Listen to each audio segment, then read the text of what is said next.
ఏదైనా వాక్యము యోం దెబిరీం 23వ తారీఖు 1వ నెల 2025వ సంవత్సరం. మన దేవుడు ఇస్తున్న చక్కటి మాట.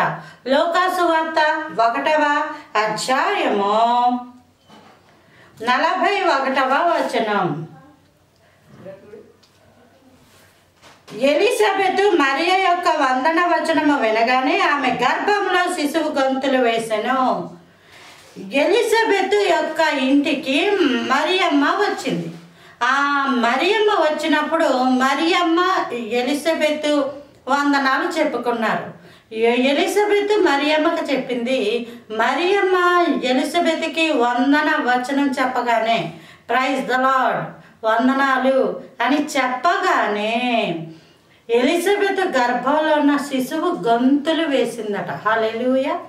అభిషేకము పరిశుద్ధాత్మతో నిండిన వారి యొక్క క్రియలు ఆ విధంగా ఉంటాయి.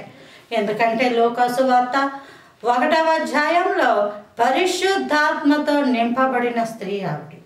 పరిశుద్ధాత్మతో నింపబడిన తర్వాత శక్తిని కమ్ముకుంది.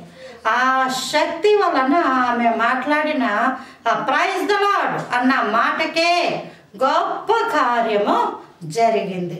కాబట్టి దేవుని ఆత్మతో నింపబడడం ప్రాముఖ్యం. దేవుడు చెప్పే మాటలతో నింపబడడం ప్రాముఖ్యం. దేవుడు ఉన్నాడు అని బ్రతికే బ్రతుకులే ప్రాముఖ్యం. దేవుడి కొరకు నీతిగల బ్రతుకులు బ్రతకడమే ప్రాముఖ్యం. అట్టి కృప దేవుడు మనందరికి అనుగ్రహించును కాక. Praise the lord.